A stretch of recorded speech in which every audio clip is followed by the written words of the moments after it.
Hello दोस्तों, future point YouTube channel पर आप सभी का स्वागत है। आज हम लोग पढ़ेंगे past perfect tense. Past perfect tense को हिंदी में क्या कहा जाता है? पूर्ण भूतकाल।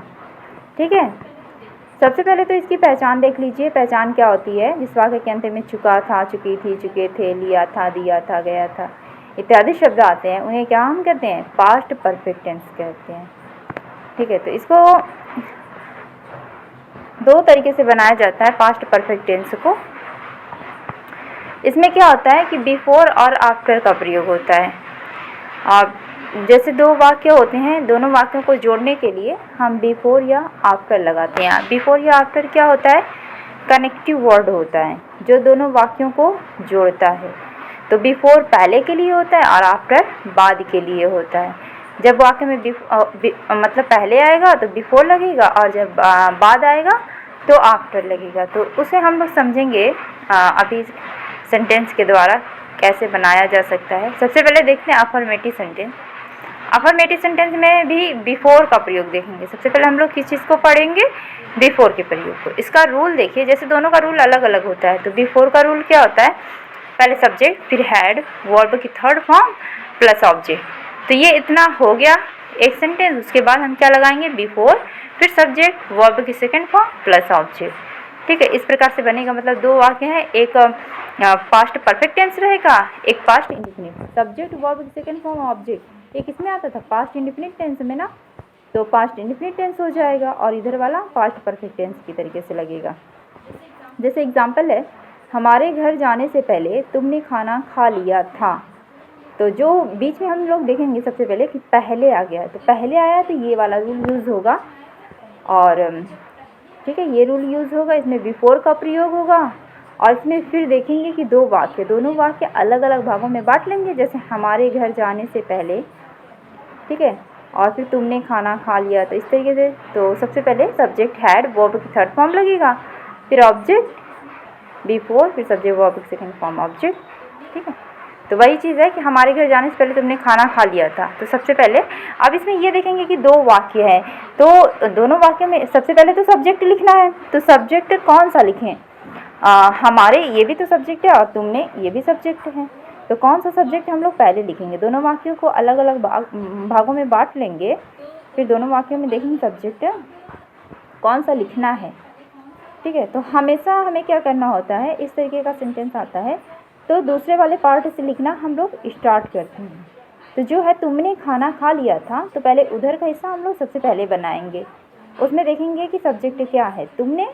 तो तुमने का हो जाएगा यू, फिर उसके बाद क्या लगाना है? हैड, वर्ब की थर्ड फॉर्म ईटेन, और फिर फूड हो जाएगा। उसके बाद बिफोर, पहले की मीनिंग क्या हो जाएगी? बिफोर, और हमारे का हो जाएगा बी, और जाने का हो जाएगा वेंट टू होम। ठीक है, इस तरीके से लगेगा। बिफोर और आफ्टर का प्रयोग करके बनाया जाता है। जब पहले आता है तो बिफोर लगाते हैं, ये चीज़ ध्यान में रखिएगा। पहले के लिए हम लोग क्या लगाते हैं? बिफोर। तो वही हमारे घर जाने से पहले ये बाद में बनेगा, और तुमने खाना खा लिया था ये पहले बनेगी। ध्यान रखिएगा, दूसरा वाला सेंटेंस जो है वो पहले बनता है और पहले वाला सेंटेंस बाद में बनता है। पहले वाले सेंटेंस को बाद में बना देते हैं। और जैसे तुमने खाना खा लिया था, तो सबसे पहले तुमने खाना खा लिया था लिखेंगे, फिर पहले की मीनिंग हो जाएगी बिफोर, हमारे घर जाने से पहले उस साइड लिखेंगे। ठीक है, अब देखते हैं आफ्टर का प्रयोग। आफ्टर का प्रयोग किस प्रकार से होता है? तो मैंने यहाँ पे बिफोर का भी रूल लिख दिया और आफ्टर का भी। तो दोनों को इकट्ठा करके देखेंगे कि कैसे बनाया जा सकता है। दोनों को कंपेयर करेंगे कि क्या उसमें मतलब अंतर है। आफ्टर वाले में हो जाएगा सब्जेक्ट, वर्ब की सेकेंड फॉर्म, ऑब्जेक्ट, आफ्टर, फिर सब्जेक्ट, हैड लगेगा, वर्ब की थर्ड फॉर्म, ऑब्जेक्ट। ठीक है, और इसमें क्या था? बिफोर वाले में सब्जेक्ट, हैड, वर्ब की थर्ड फॉर्म, ऑब्जेक्ट, फिर बिफोर, सब्जेक्ट, वर्ब की सेकेंड फॉर्म, ऑब्जेक्ट। इस तरीके से था। अब क्या करना है? आफ्टर का प्रयोग। आफ्टर के प्रयोग में हो जाएगा सब्जेक्ट, वर्ब की second form, object, after, subject, had, verb की थर्ड फॉर्म, ऑब्जेक्ट। मान लीजिए ये मार्कर है, तो मार्कर को मैंने इस तरीके से लिया, और आफ्टर के प्रयोग में क्या हो जाएगा? ऐसे पलट जाएगा। बस इतना सा है कि बिफोर में सीधा, तो आफ्टर में उल्टा हो जाएगा। तो ऐसे ही हमें क्या कर देना है कि बिफोर वाले को इस तरीके से पलट देना। सब्जेक्ट और वर्ब की सेकेंड फॉर्म इधर आ जाएगी और सब्जेक्ट, हैड, वर्ब की थर्ड फॉर्म उस साइड चली जाएगी। ठीक है, तो जैसे बनाया जाता था वैसे इसको भी बनाएंगे, बस इसी को चेंज करना है, इसी को पलट देना है। जैसे एक एग्जांपल देते हैं कि सीता के गाना गाने के बाद मैं वहाँ पहुँची थी, तो इसमें भी बाद से उसको हटा देंगे, मतलब दो भागों में विभाजित कर देंगे। एक है कि सीता के गाना गाने के बाद मैं वहाँ पहुँची थी, तो दो वाक्य हैं, एक इधर का एक उस साइड का। तो जैसे बनाया जाता है वैसे ही बनाएंगे। जैसे हम लोग सबसे पहले क्या लिखेंगे, मैं वहाँ पहुँची थी, तो आई रीच्ड, सेकेंड फॉर्म क्या हो जाएगा, रीच्ड देयर, ठीक है, आई रीच्ड देयर। फिर उसके बाद का क्या हो जाएगा, आफ्टर। फिर इसमें देखेंगे सीता गाना गाने के बाद, इसमें सब्जेक्ट क्या है, सीता, सीता लिखेंगे।